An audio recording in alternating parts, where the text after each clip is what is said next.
Bienvenue à la préparation, l'étalement d'un spécimen sanguin pour une analyse microscopique. Le principe de cette technique est d'étaler un spécimen sanguin anticoagulé en couche mince sur une lame de verre, puis colorée afin d'observer les éléments figurés du sang. Les frottis sanguins ne seront pas effectués sur tous les spécimens demandant une analyse hématologique, donc une formule sanguine complète. Ils seront effectués dans 3 situations que vous avez dans votre protocole. Il s'agit de soit stabiliser le spécimen, s'il y a présence d'un critère de lame, ou il y a analyse d'hématologie spéciale. Donc, pour l'étalement, vous aurez besoin de matériel. Voici le matériel. Vous avez besoin d'un spécimen sanguin anticoagulé, donc avec un anticoagulant qu'on nomme le DTA, dans un tube à bouchon lavande. Vous avez besoin d'hémadifs. Okay? Les hémadifs, c'est vraiment un système qu'on va insérer, tantôt quand je vais mettre mes gants, qu'on va insérer dans le tube à bouchon lavande. Vous allez voir, au centre du bouchon, il y a une partie caoutchouc, là, avec un caoutchouc. Vous allez pouvoir piquer à l'intérieur et ça va vous faire que vous allez avoir un spécimen, vous allez pouvoir avoir des gouttes sur votre lame de la bonne dimension. On pourrait le faire aussi avec un capillaire, mais la technique, là, elle se fait avec un hémadif. Une boîte de lame en verre, il y en a plusieurs compagnies. Donc, ça se peut qu'au laboratoire, vous n'ayez pas cette compagnie-là, mais vous allez avoir une boîte de lames. Et vous allez remarquer que les lames ont toujours un bout qu'on appelle dépoli. Okay? Vous avez besoin d'un crayon de plomb pour identifier votre lame parce que autre crayon ne fonctionne pas avec la coloration. Vous allez avoir besoin, vous l'avez déjà dans votre panier, mais une boîte grise pour mettre votre lame colorée à l'intérieur à la fin du labo, une pince à coloration, un support à lame, ce que vous voyez ici, et bien sûr une paillasse. Et tantôt, je vais vous parler du méthanol que vous voyez et vous avez besoin aussi d'une règle pour mesurer si votre étalement est assez, dans le fond, là, est adéquat pour la longueur. Donc, la technique se fait avec 2 gants. Okay? On sait qu'on travaille souvent avec un gant, une main gantée, mais là, ça va être les 2. Par souci là, de ne pas vraiment avoir, vous allez remarquer tantôt que lors de ma technique, il pourrait avoir du sang qui touche à mes mains dans les 2 cas. Donc, on y va avec la technique. Okay? La première chose à faire, c'est de regarder la conformité du spécimen avec la requête que vous allez avoir. On va vous donner une requête qui est semblable à celle que vous avez eue lors du labo 2. Donc, vous allez vérifier ce qui est nom, prénom, identification, la conformité du spécimen au niveau du volume, de l'intégrité. Et vous allez noter dans votre rapport de laboratoire,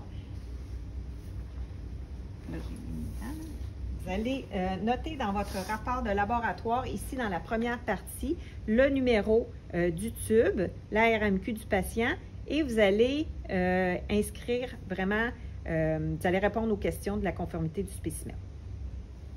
Pour ce qui est de préparer maintenant, donc, on arrive, on va homogénéiser mon spécimen par inversion. On y va à peu près 8 à 10 fois pour bien, dans le fond, là, mélanger nos éléments figurés.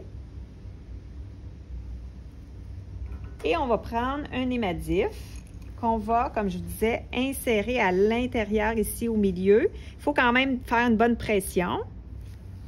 Et l'hémadif est installé. Okay?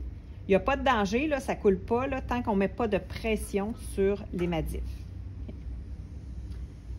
Vous prenez 2 lames. Une lame qui va être étaleuse et l'autre que je vais faire mon spécimen, mon frottis sanguin. Donc, je peux les mettre côte à côte. Mon bout dépoli, moi, je suis droitière. Si vous êtes gaucher, la technique est complètement de l'autre côté. Donc, vous faites le contraire. Je mets mon bout dépoli à droite. Okay? Je vais déposer ma goutte juste devant le bout dépoli.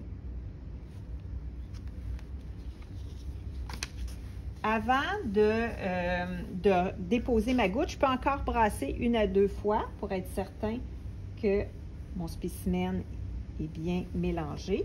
Et là, je vais tenir ma lame ici, mon bout de lame. Je peux la tenir comme ça de chaque côté. Oh oui, j'ai oublié, je vais faire une parenthèse. Quand je suis allée chercher mes lames, je n'ai pas touché mes lames, mes doigts à l'intérieur de la lame. J'ai toujours pris le bout dépoli où je pourrais prendre la lame de chaque côté. Okay? Mais on ne met pas nos doigts, on essaie de ne pas mettre de saleté sur la lame. Donc, je tiens mon bout de lame parce que quand je vais aller avec la lame étaleuse, il ne faut pas que ma lame, mon frottis bouge. Fait que soit que je mets mon doigt au bout, soit que je les tiens de chaque côté comme je vous ai mentionné.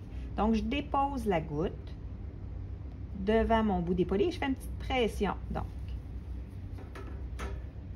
avec ma lame étaleuse, je commence devant la goutte. Okay? Je vais le faire lentement, c'est plus... Je vais reculer sur ma goutte et je veux que le sang s'allonge sur l'arête de la lame étaleuse et je vais y aller avec un mouvement. Là, j'ai raté mon coup parce que j'ai trop attendu avec ma goutte. Okay? Donc, je vais vous en refaire une autre. Je vais prendre ma lame étaleuse. Okay? Parce que la lame étaleuse, si vous la reprenez, il y a déjà du sang sur l'arête et ça peut affecter là, la qualité. Donc, je dépose ma goutte.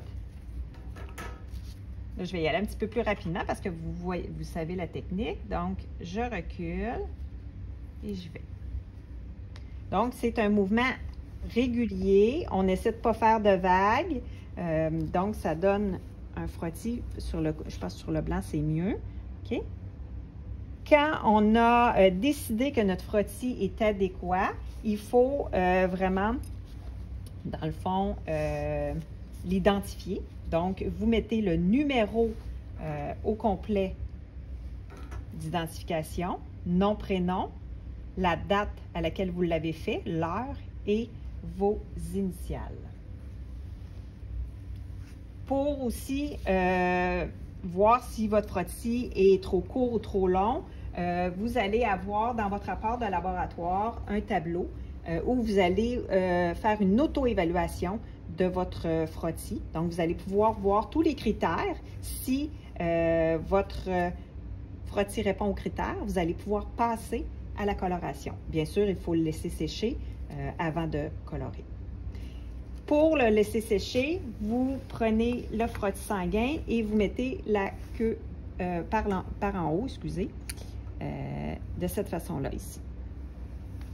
Okay? Pour pas que si on le met de l'autre côté, la goutte coule sur le frottis.